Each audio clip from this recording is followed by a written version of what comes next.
Class 10 का exercise 3.2 का question number 5 हम लोग समझेंगे। क्वेश्चन है half the perimeter of a rectangular garden whose length is 4 metre more than it's width is 36 metre, find the dimension of the garden. ठीक है, question में ये कह रहा है कि किसी रेक्टेंगुलर गार्डन का पेरीमीटर जितना है उसके आधा अगर कर दिया जाए तो वो बराबर हो जाएगा किसके, 36 मीटर के।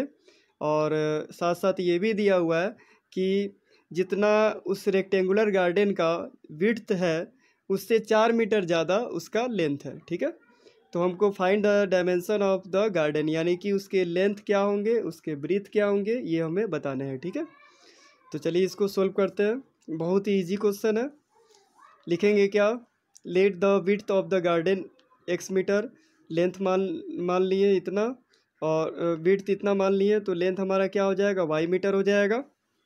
अकॉर्डिंग टू क्वेश्चन के अनुसार हम चलेंगे। क्वेश्चन क्या कह रहा है, हाफ, तो हाफ का मतलब क्या हो गया, 1/2 the perimeter of rectangular garden. तो रेक्टेंगुलर गार्डन का पेरीमीटर क्या होता है, 2 × L + B, यानी कि लेंथ और प्लस ब्रीथ का सम। ठीक है, इक्वल टू क्या हो जाएगा हमारा, 36 मीटर के बराबर दिया हुआ है।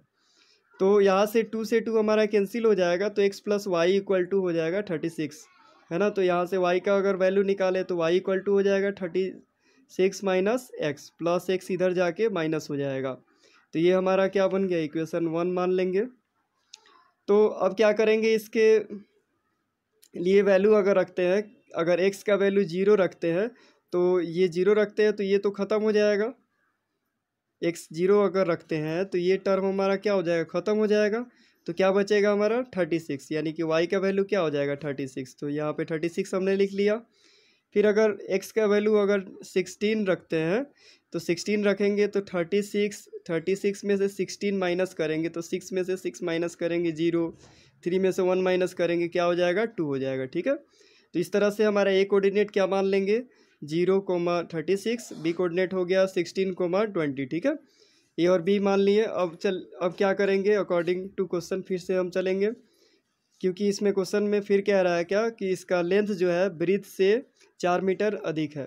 तो ये हमारा क्या हो गया, लेंथ हो गया y, और ब्रीथ क्या है 4 मीटर, लेंथ जो है 4 मीटर अधिक है, तो y = x लिखेंगे तो ब्रीथ तो कम होगा, तो जो छोटा वैल्यू होगा उसी में हम लोग 4 प्लस करेंगे। ठीक है, क्योंकि लेंथ क्या है 4 मीटर ज़्यादा है, तो 4 मीटर इसमें प्लस करेंगे तभी से हमारा इक्वेशन बराबर हो पाएगा। ठीक है, तो इसलिए y बराबर क्या लिखेंगे, x + 4। तो यह हमारा मान लीजिए इक्वेशन 2 है। अब यहाँ से क्या करेंगे, इसमें वैल्यू पुट करते हैं। x का अगर वैल्यू हम यहाँ पे 0 रखते हैं तो 0 रखते हैं तो ये तो 0 हो गया, ये ख़त्म हो गया, तो क्या बचेगा यहाँ पे 4। तो y बराबर क्या मिल गया हमारा, 4 मिल गया। अब y को मान लीजिए 0 रखते हैं तो ये तो 0 हो गया, तो +4 इधर जाके -4 हो जाएगा, तो x का वैल्यू क्या हो गया, -4। तो इस तरह से c कोऑर्डिनेट क्या मिला हमको, तो 0,4 और d कोऑर्डिनेट मिल गया -4,0। इस तरह से हमारे पास 4 पॉइंट्स मिल गए।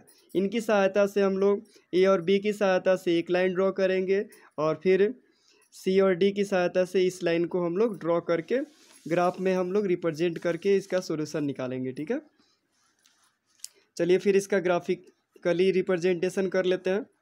ग्राफ में हमने क्या किया, इस पॉइंट को रिप्रेजेंट कर लिया। ठीक है, पॉइंट ए क्या है, 0,36 था, तो 0,36 यानी कि y कोऑर्डिनेट क्या चाहिए हमको, 36 चाहिए, तो 36 यहाँ पे हो गया।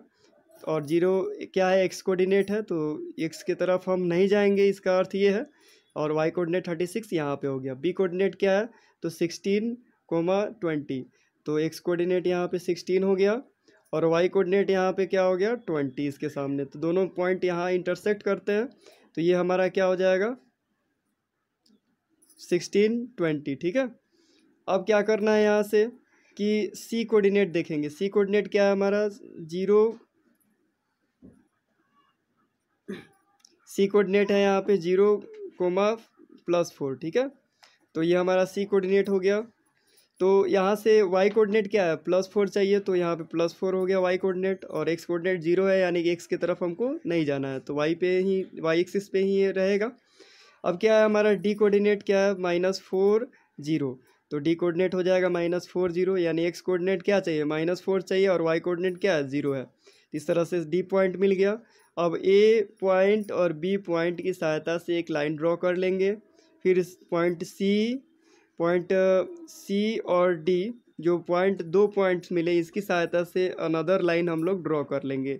देखते हैं कि दोनों लाइन कौन से पॉइंट पे कट कर रहा है, इंटरसेक्ट कर रहा है, तो 16, 20 पे, ठीक है। इसलिए यह क्या हो गया, x का वैल्यू 16 हो गया और y का वैल्यू 20 हो गया, ठीक है। तो यहाँ पे हम लिख सकते हैं, क्या लिख सकते हैं, hence the width of the garden 16 metre, length of the garden equal to 20 metre, क्योंकि हमने विड्थ क्या माना था, x माना था, और लेंथ क्या माना था हमने, y, तो y का वैल्यू क्या मिल गया यहाँ से हमारा 20 और x का वैल्यू 16 मीटर। तो देखिए यहाँ पे विड्थ जितना है 16 मीटर, उससे 4 मीटर ज़्यादा लेंथ हो गया इसका, यानी कि 20 मीटर।